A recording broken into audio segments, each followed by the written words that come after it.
Good morning. Good morning, good morning.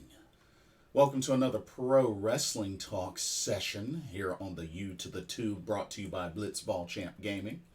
I'm your host, Blitzball Champ Jason Ingram. So, in this video, I wanted to do a recap of Impact Wrestling's Bound for Glory that happened last night. And I have to say, it was a very, very solid pay per view. The wrestling was honestly the wrestling was great across the whole pay per view. Like the matches were solid. Um, there were one or so that I wasn't really happy with the outcome, but overall I was very happy with the quality of the matches for this pay per view. And I mean, Bound for Glory is pretty much Impact Wrestling's WrestleMania, you know. So, anyway, let's start off with the pre-show match. One second, I forgot to turn my phone off. Okay, so the pre-show started off with the Impact Digital Media Championship, which was an open challenge, which Brian Myers, the champion, defended the title, and Dirty Dango, aka Fandango, ended up accepting the challenge. So they ended up having their match, and it was a short match, but it was a pretty dang on decent match for what they did. So it was a pretty decent match, but Brian Myers was able to pick up the victory. But it was a nice little opening match. Dirty Dongo was going for the leg drop, the guillotine leg drop from off the top rope, which I believe is called Down and Dirty.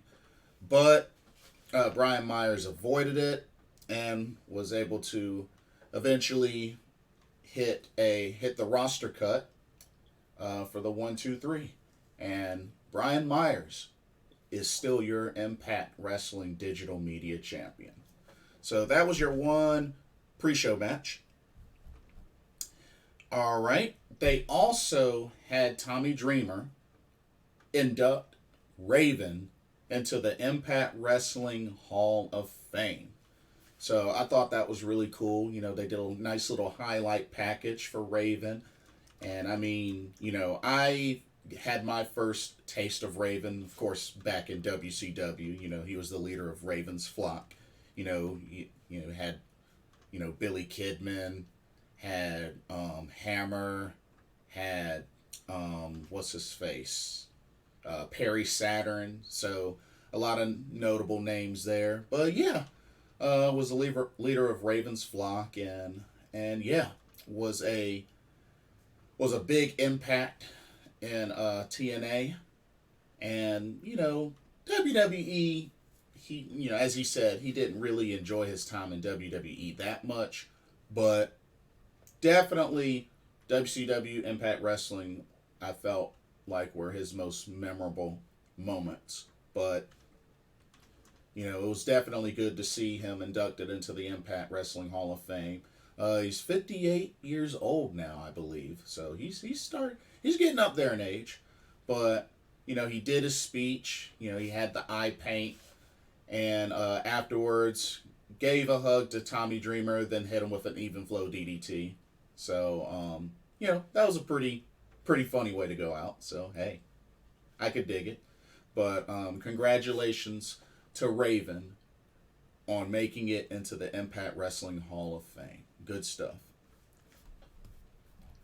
Okay, and then we get into the main card, and they opened up with a banger of a match. The X Division Championship on the line as the champ, Speedball Mike Bailey, defended against Frankie Kazarian. And man, these two went back and forth. I mean, this was an incredible match. Definitely one of my favorite matches of the card, to be honest with you, because these two, I mean, striking, high flying, we saw submissions. I mean, just we saw a whole bunch of finishers. We saw the flux capacitor. We saw the Ultimo weapon. Uh, Frankie Kazarian had a couple attempts to lock in the crossface chicken wing, but I mean, just they hit Back to the Future. Like there were just so many finishers and signatures hit in this match, and just both men either were able to kick out or escape, and it was just a banger of an X Division match. But sure enough, Frankie Kazarian was able to eventually lock in a final chicken wing attempt and was able to get Speedball Mike Bailey to tap out. And Frankie Kazarian is now your 6-time X Division champion. So congratulations to Frankie Kazarian. You know, he's well-known name in Impact Wrestling, you know, especially in the TNA days. So I tell you, it was quite an excellent match. And, you know, Speedball did his thing. But you know what? It'll be interesting to see what happens with Frankie Kazarian. Because, I mean, I know he was a AEW superstar. But you know what? It looks like, you know, he's going to have a stint in Impact Wrestling as well. And who knows? I mean, I don't know if, you know, there's a solid partnership to the point where Frankie Kazarian could defend the X Division Championship in an AEW ring. I don't know. But it looks like he's going to have a decent stint in Impact Wrestling for now. But yeah, he is now a 6-time X Division champion. Congratulations to Frankie Kazarian.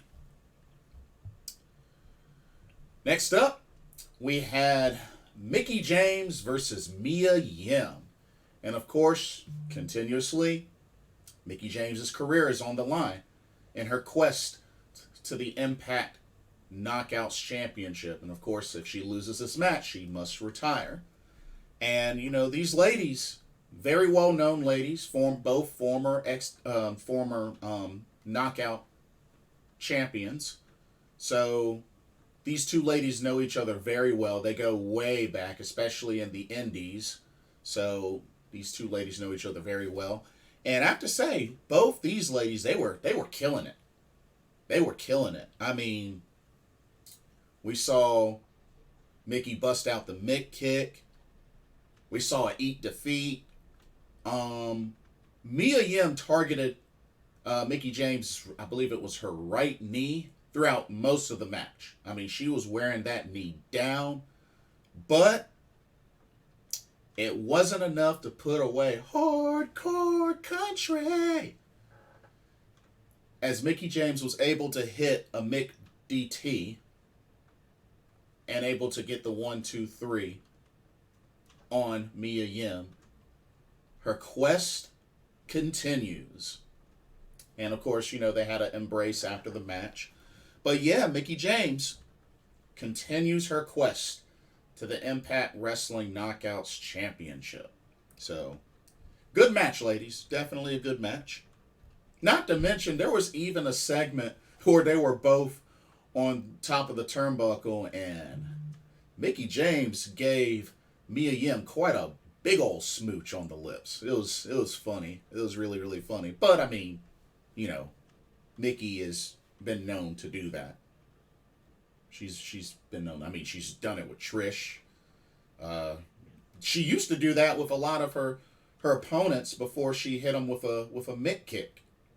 So, so there's nothing really new there. But anyway, next up, we had the Impact Wrestling Knockouts Tag Team Championship match as Vex, or VXT, of Chelsea Green and Deonna Purrazzo, the champs, defended against the Death Dolls, made up of Jessica Havoc and Taya Valkyrie. Now, I mean, I'm not going to say that this match was terrible, but at the same time, you know, the Knockouts Tag Team division is weak.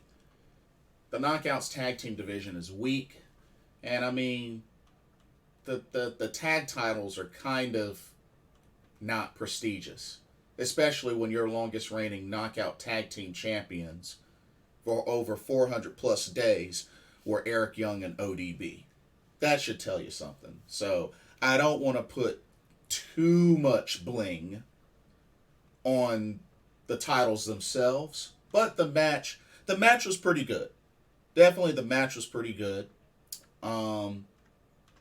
We saw a finish of Taya Valkyrie hitting a kick to the head while Jessica Havoc hits the finishing sick driver. I think it was called the Sakishi driver or something like that. Got the 1-2-3, and Death Dolls are your new knockout tag team champions. So they have dethroned Vex. So we'll have to see. We'll have to see what kind of title run that they have. But hey, they're your new knockout tag team champs. But the match itself was pretty good. The match was pretty good. Just those tag titles are, yeah. All right, next up, we had the Impact Wrestling Tag Team Championships as the OGK, the Kingdom, Mike Bennett, Matt Taven, defended against my boys, my GOAT of tag teams, Alex Shelley, Chris Sabin, the Motor City Machine Guns. And I tell you, this was an incredible match. Incredible match. Back and forth. Like, it was really hard to tell who was going to pull off the victory. And even Maria Kanellis Bennett interfered to provide the distraction.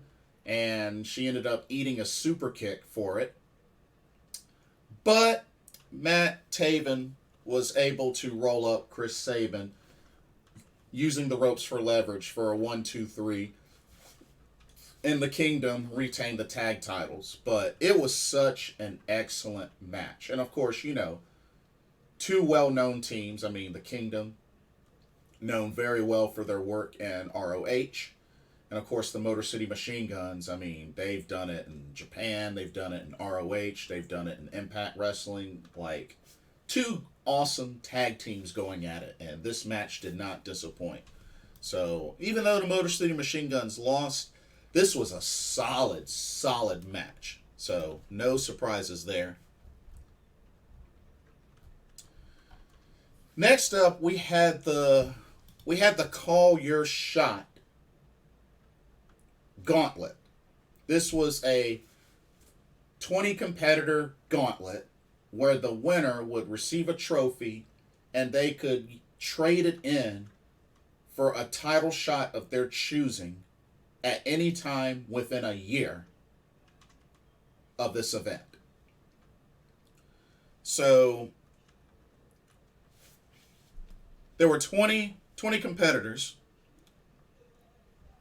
So the order of the competitors came down to this. It was, we started off with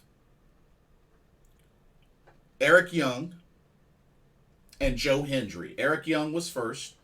Then it was Joe Hendry. Then we had Steve Macklin. Then Rich Swann. Then PCO. Then Savannah Evans. Yeah, like I said, this match is for both the men and women. Then we had Johnny Swinger. Then we had Tasha Steeles. We had Killer Kelly. Then Moose. Then Sammy Callahan.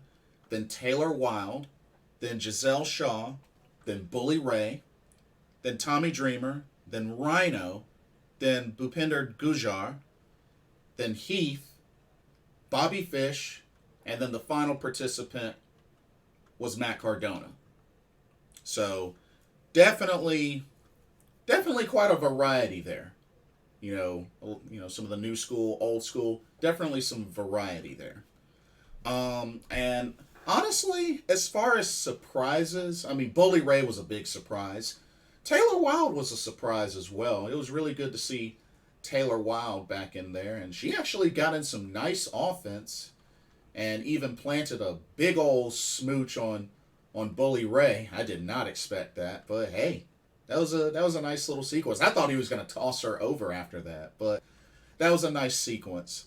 But it was good to see Rhino and Tommy Dreamer was in there. So Bobby Fish. So I mean, I can't say there were a lot of surprises other than Taylor Wilde and Bully Ray, but I mean, there was some good variety of competitors in this match. So there's some good variety. But the final, let's see, the final four came down to Bobby Fish, Steve Macklin, Bully Ray, and I believe it was Rich Swann. Yeah, those were the final four that it came down to. And then the last two competitors came down to Bully Ray and Steve Macklin. When it comes down to the last two competitors, it turns into a regular match where you have to win by pinfall or submission. So before, it was over the top rope into the final two competitors, then it becomes a normal match. But Bully Ray was able to get the victory, hitting a Bubba Bomb, or a Bully Bomb, on Steve Macklin for the 1-2-3, and honestly, I was pretty shocked. I did not expect Bully Ray to win. Like, honestly, I would have picked one of the other talents. Like, I would have gone with like a Bobby Fish, or maybe even a Steve Macklin or a Rich Swann. I mean, but then again, when you think about it, I mean, the whole concept pretty much is the exact same as the Money in the Bank. I mean, you win the trophy, you can cash it in for, any title of your choosing. The only difference is with this Call Your Shot, you can use it on any championship of your choosing. So, and like I said, I'm not a fan of the Money in the Bank like concept. I just, it's the cheapest way to win a title. It's the cheapest way to put a title on somebody. So. But was pretty shocked by the outcome. I did not expect Bully Ray to win, so it is what it is though. But yeah. And then next up, you had the Impact Wrestling Knockouts Championship, as the champ, Thick Mama Pump Jordan Grace, defends against Masha Slamovich. And this was a banger of a match. Like, this match went at least 15 or 16 minutes. And these ladies, oh man, they tore each other up. And honestly, it went back and forth to the point where, honestly, I thought Masha Slamovich had Jordan Grace. I thought she actually had her. But Jordan Grace hit a phenomenal Grace driver off the turnbuckle, so avalanche style, and was able to get the 1-2-3 to retain the Impact Wrestling Knockouts Championship. But these two ladies, they went at it, and they were kicking out of everything. It was crazy. It was really, really crazy. But that was an incredible Knockouts Championship match. And Jordan Grace is still your champ. It does make me wonder if they're going to keep the title on her by the time Mickie James does enough to face her, which it seems like they're going to do. So, but as far as Mickie James, I do believe she will have one last Knockout Championship run before she retires. I really do believe so. So, we'll see what happens, but I think she's going to get at least one last run. I think she's going to get one last run. But we'll see what happens. We'll definitely see what happens. And then the main event was the Impact Wrestling World Championship. As the champ, the walking weapon, Josh Alexander, defended against the leader of Honor No More's Eddie Edwards.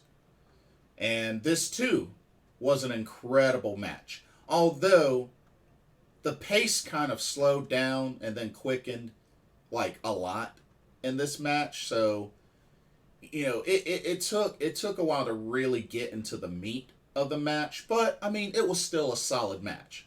It was still a very solid match. And I tell you, like, these two threw everything at each other, and of course their wives and children were watching this match as well, and they threw everything at each other, and even Josh Alexander had his nose busted open. But I mean, just this was a hard hitting, incredible match. But the walking weapon was able to retain, hit one last really, really sick C4 on Eddie Edwards to pick up the 1-2-3, and Josh Alexander retains the Impact Wrestling World Championship. Now, of course, the rest of Honor No More come out to attack Josh Alexander, and the numbers game really got to the best of him. And then it was even to the point where Honor No More pulled out a table. It looks like he was going to get put through a table. But then Bully Ray came out, trophy in hand, looking like he was getting ready to cash in on Josh Alexander. Which, the funny thing about that is that this was how Josh Alexander won the title and then lost the title the previous time. Because remember, Moose won the Call Your Shot Gauntlet, and then he ended up cashing it in on Josh Alexander to win the title. So I'm thinking, dang, man, the same thing is going to happen to Josh Alexander for a second time. That's jacked up. That's why I hate these type of concepts. I hate it so much. But the tables have turned, and Bully Ray sides with Josh Alexander to clean house of Honor No More. So he didn't take the cheap way. So it looks like Bully Ray wants to actually beat Josh Alexander the right way. And, he kind of talked some smack as he held his title up before Josh Alexander took it out of his hands. But, hey, it looks like Bully Ray wants to do it the right way. He wants to do it the right way. So, hey, I'm for it. I'm all for it. The right way is the better way anyway, because that's how we end up getting a good solid match. But yeah, that is Impact Wrestling Bound for Glory 2022. A very solid pay-per-view with some great matches. I do wonder what's going to happen to Eddie Edwards. I mean, he lost the match. He had that ultimatum from Alicia Edwards. So, have to see what happens with that. But yeah. And I believe they announced that their next pay-per-view will be January's Hard to Kill, I believe. I thought they were going to do a pay-per-view before the end of this year, but we'll see. They announced Hard to Kill for January, though. But, yeah, another solid pay-per-view in the books. Definitely, Bound for Glory, usually is Impact Wrestling's, hard-hitting pay-per-view. Up there with, of course, Slammiversary as well. That's another one of their big ones. So, yeah, this was a really solid pay-per-view. But, yeah, that concludes my recap. Let me know what y'all's thoughts are. What did y'all think of Impact Bound for Glory? Did you think it was a good pay-per-view? Did you like the matches? What matches didn't you like? Let me know what your thoughts are. Leave a comment, like, follow, subscribe. Hit the notification button while you're at it so you keep up with every video I launch or go live. And hope you enjoyed the content, and thank you so much for watching. This has been another Pro Wrestling Talk. Brought to you by Blitzball Champ Gaming here on the U to the Tube. I'm your host, Blitzball Champ Jason Ingram, and I hope everybody has a blessed weekend, and I will see you in the next video. Peace out.